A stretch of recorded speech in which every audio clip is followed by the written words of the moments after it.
Hello, welcome to Insight, everyone. I'm Nnamdi Odipo. And I'm Elizabeth Omori. Thank you so much for joining us and compliments of the season. Best of the season to you out there.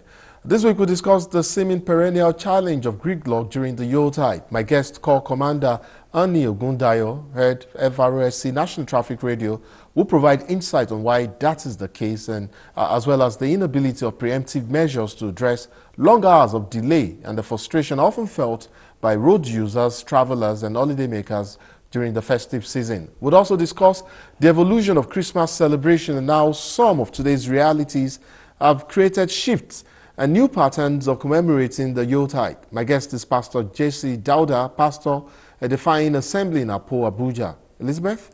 Well, away from the festive season, we'll also be looking at reducing the prevalence of maternal mortality, which is a global goal. Now, our guest will provide insights. Whatever the issues are, the National Assembly is constitutionally empowered to scrutinize, however complex or intricate. We have involved all the academia, the members of the academia. We have involved the academies. Be it government's policies or in fact any issue of public concern. Our job is to help you gain clarity and make sense of it all. This is not really healthy for our democracy. There's a lot of aggrievance in terms of who has been in power longest and who becomes the governor of the state. It's also in the quality of food being consumed. After all, perception is insight. And gaining understanding is also getting insight.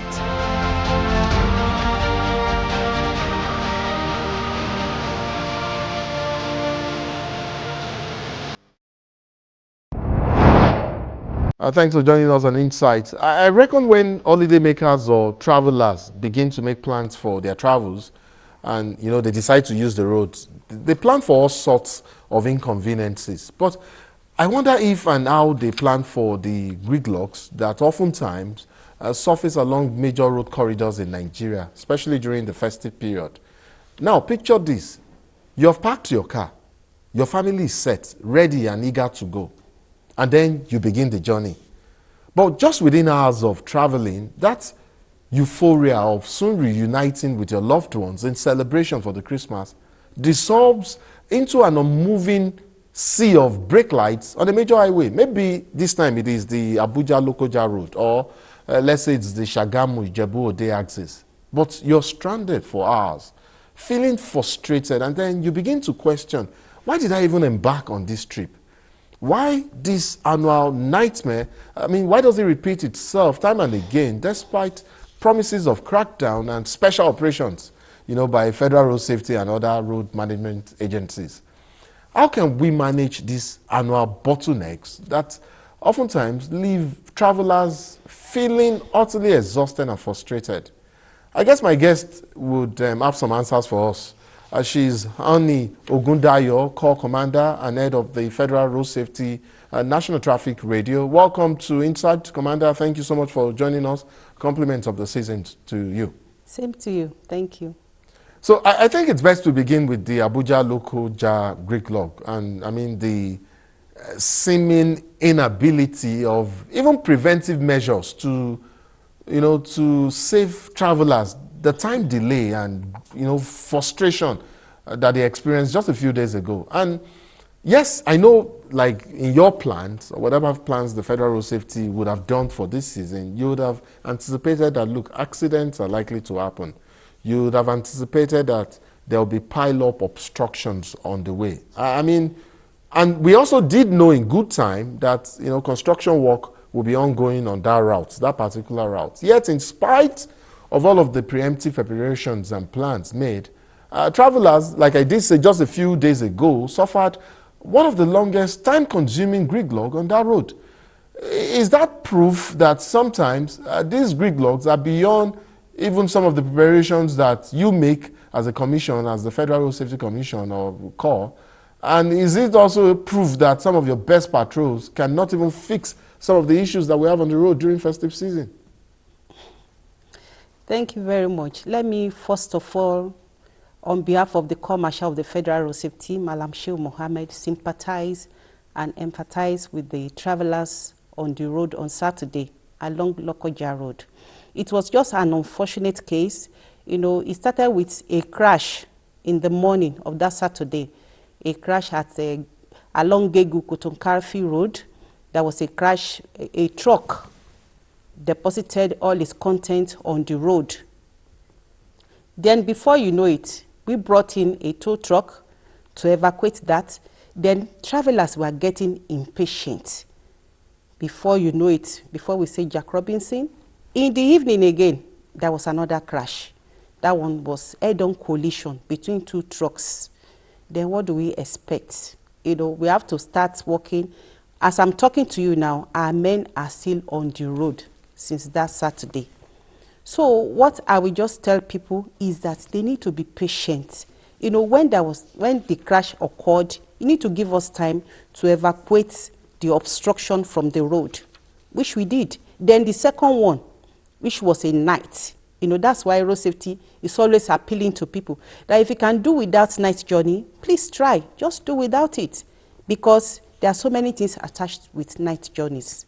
So that was the unfortunate incident that happened. So then, the gridlock started mounting. People started getting impatient, following one way, doing so many things on the road. And that was the result was people spending long hours, spilling over to a day and more for some travelers. In fact, it was quite frustrating. And then we saw pictures from that route of what happened or played out. But like you said, your men are on the road right now in increased numbers, and hopefully that clears up. Commander, let me refer you at this point to the awareness drive by FRSC in the weeks leading up to the Yuletide. The commission appeared to have majorly focused on 6, key road corridors: the Lagos-Ibadan-Egbeda corridor, the Abuja City Gates, Airport Road, Giri, Kubwa, AYA axis. There's also the Abuja-Kaduna Zaria axis, of course. Then part of the Abuja metropolis, I suppose, also includes the Abuja-Lokoja Zarigi corridor, I should think.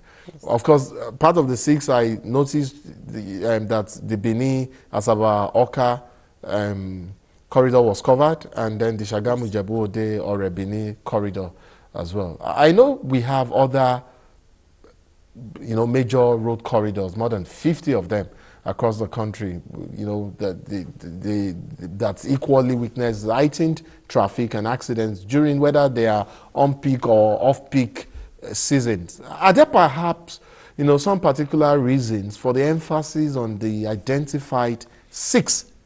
And what reports do we currently have on movement along some of these routes that I have mentioned, the 6 that I've mentioned, outside, of course, outside of the Abuja-Lokoja axis that we've already talked about earlier? Okay, thank you. Those corridors that we just mentioned now, they are the ones we call the very critical corridors. We are also into other corridors. We all have other corridors spanning all over Nigeria. All roads means a lot to us. We want all travelers on all the roads to get to their destinations safely. So it's not that we are overlooking some corridors, but these 6 ones are the major critical corridors where, we used to have all this gridlock. And let me tell you that the Corps Marshal of the Federal Road Safety has deployed all the officials, even special marshals. They have been deployed, both material and resources. Everything has been deployed to make sure that everybody gets to their destination safely. And the theme for this year's Ember Month, this special operation, is take responsibility for your safety. Now, what does that mean? It means that you're saying motorists now need to do more, during this period, of course, and beyond this period. But doing more, not only during this period, by being sensitive to their environment, not driving recklessly, not indulging in mixed loading, not indulging in overloading, not indulging in drunk driving. Then passengers inside the vehicles too, they have a lot to do. Like last year, we say passengers should speak out. And it's still very much in place. When you see a driver driving recklessly, please slow down the driver. Don't let that driver kill you. Because we tell people, don't kill somebody on the road. then don't allow anybody to kill you. It's very important. It's a two-way traffic. So play your own part. Obey the rules and regulations guiding the highways. Just like we are talking about this Lokoja, you know, at a time people get impatient. We know that they are traveling to a particular place, but when you get impatient, the other person to get impatient, then we have a problem. There's a conflict. So, and that's what we are trying to solve. Let us maintain the routes guiding the highways so that everybody can get to their destinations safely. I'll come to the issue of traffic enforcement of some of these, some of the rules in response to some of the issues that you've mentioned. You've talked about drunk driving. You've talked about, you know, some other issues. I'll come to all of that. But I in my last question, or the last, you know, your response to the last question, I noticed you answered, but you didn't particularly reference situation reports that we're getting from some of these corridors, especially the 5 other ones, apart from Lokoja, Abuja Lokoja, that we know of, that we're actually monitoring as well. What are some of the reports that you're getting right now, as we, in fact, we're already at the peak of it, as it were? What are the reports that you're getting from the field across the country, from some of these major road corridors? Is vehicular movement smooth? We know that, for instance, people used to sleep on the on the bridge head just there in Onitsha. You know, is that the same as this year? Are things different? What is the situation along the Ijebu-Ode, Shagamu-Ijebu-Ode axis? Last year it was quite something. Families spent nearly half a day trying to go past Shagamu at some point. What are we hearing right now from the field, from your officers and men there who are on ground monitoring the situation and managing traffic flow, as it were? All right, thank you very much. As you speak now, the Corps Marshal of the Federal Road Safety is already on the road along Kaduna Road for this same monitoring of what is going on the road. Then the reports we are getting from Lagos, there is traffic, but it's moving. That's that of Lagos. We saw, but it's slow, but it's moving gradually. Then from other parts of the country, like that Shagamu, we've not had anything that maybe there's so much traffic. Then Benin too, we've not had any reason to be afraid of that area. But the ones that we got this morning before I came into this studio is that of Lagos that is slowing down, but it's moving gradually, then being managed. Then that of Lokoja too.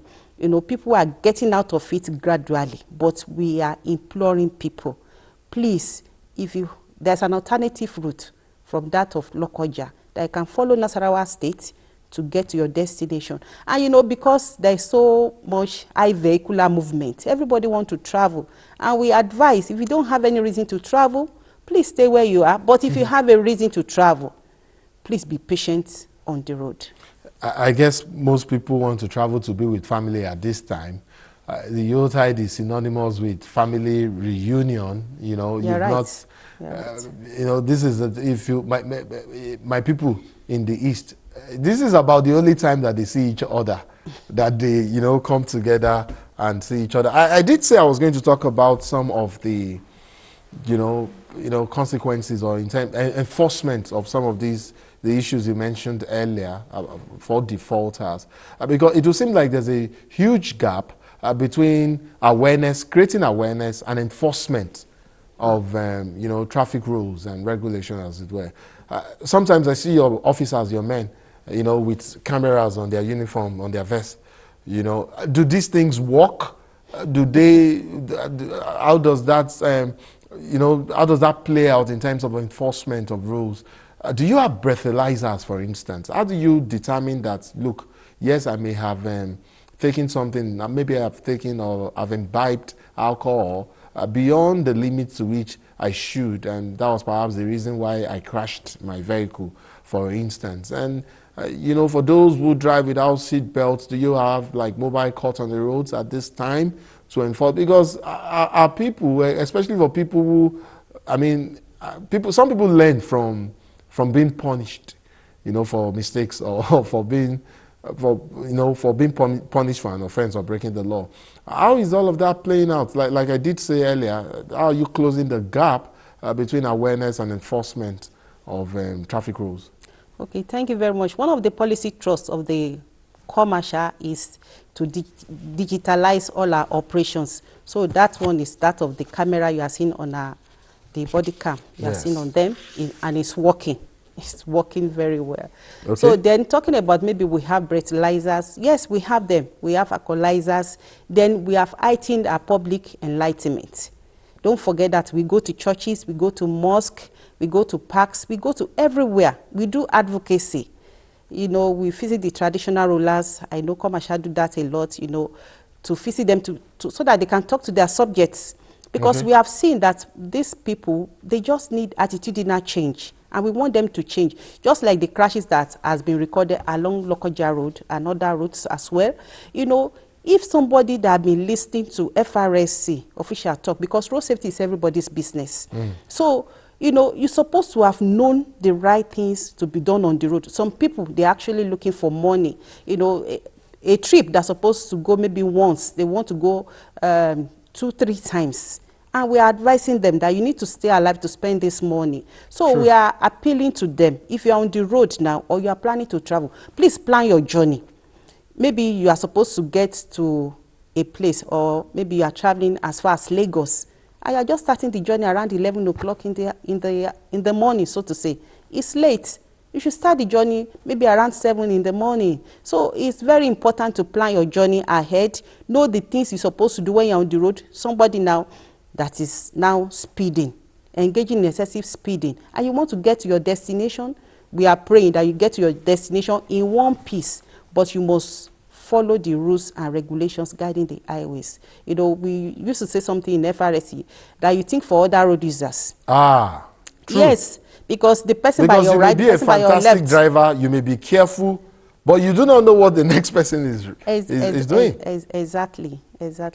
You know, earlier on, you talked about the Corps Marshal directing or calling for increased personnel, deployment of personnel and equipment or logistics on the road. Yes. Does that translate to, yes, well, I was going to say, does that translate to having more equipment on the road, more towing trucks, for instance, more, you know, logistics to remove piled up obstructions on the road? But more importantly, how is that likely to improve response time to emergencies? Yes, that one is going to improve, because in some areas, just like you were talking about some corridors that you say maybe we are not talking about them, we say these ones are very critical corridors. So maybe some corridors that we have some ambulances and nothing is happening there, we move it to the places where something is happening, so that we can have prompt rescue or prompt removal of obstruction, or whichever way. Then, you know, we now have more men on the road controlling traffic. Okay. As I'm talking to you now, the men has been on the road since Saturday, and they are still there, you know, meeting each other on the road. Okay, that's good to know, and I'm sure travelers will be excited about that, knowing that your officers are men on the road managing, you know, this the situation as it were. You know, you've talked about zero tolerance. This is your special patrol operations that is ongoing. I wonder if that also makes allowances, I beg your pardon, and preparations for some contingencies, as it were. Contingencies like the fallout of humanitarian fallout of some of what we experienced on the road during Gridlock. And I'll give an example. You know, like the Lokoja episode where we had, there were pictures of a pregnant woman who, you know, started having contractions on the road and was helped by, you know, other travelers who were on the road. They quickly got a motorcycle for her, you know, and then moved out there to somewhere, say to a health center or something. I mean, shouldn't that be part of your responsibilities as FRSC? Are you prepared for such exigencies? Are there allowances and provisions for such developments when they occur? Yes, we do. FRSC is an organization that will not just leave you after rescuing you from maybe a crash scene. We do what we call hospital follow-up. Okay. Yes, we follow up maybe how you are getting well, you know, contacting your family. We want to see the last till when you will leave the hospital. We show that concern. So what it means is that, like for instance, you have your ambulances on standby at some of these major corridors. Is that what we're likely to see? Yes, 24 hours. We have the rescue team, 24 hours And on ground. there's fuel in your ambulances as we speak, all of them. Of course. We must appreciate federal government for that, and the call marshal. Yes, there's fuel. There is no problem. When you call for a rescue, the response time is very prompt. That's why we have this toll-free number 122. Please dial it in case you have met with maybe any obstruction or any crash on the road. I'll take your word for it until we get a call saying otherwise, and somebody complaining that, look, we called and road safety did not respond until 1 hour or 2 hours later. But then for now, I'll take your word for it. Finally, just before I let you go, do you have any safety tips? And I know you've mentioned a few in the course of our conversation, but very quickly, do you have some safety tips for travelers at this point, at this time of the season, whether they are, of course, people are bound to travel. Yes. Whether like we did say, this is a time for traveling for most people, so they'll travel nonetheless.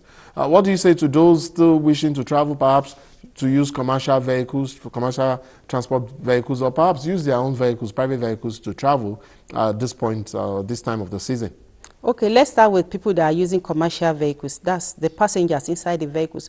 What we have seen at most of the major garages is that you see people with big loads, as if probably they are not coming back. So we want to advise, you can send your loads ahead so that you not overload the vehicle you are about boarding. It's very important. Please, if you want to travel with all those big loads, please just send it ahead.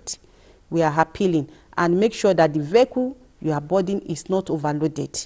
Then for the then also stay the passengers inside the vehicle, speak out. If your driver is driving recklessly, please speak out. It's part of taking responsibility for your safety. Then for the drivers, please make sure you go and check your vehicle, service your vehicles. Go and see your mechanic. Probably you are just hearing one strange sound inside your vehicle. Don't just overlook it. Make sure that you have good tires, because tires do expire. We've said this many times. We still continue to talk about it. You can have expired tires. Then make sure you are not speeding. Don't engage in excessive speeding while on the road. Make sure you have your fire extinguisher. Make sure that you have your side mirrors.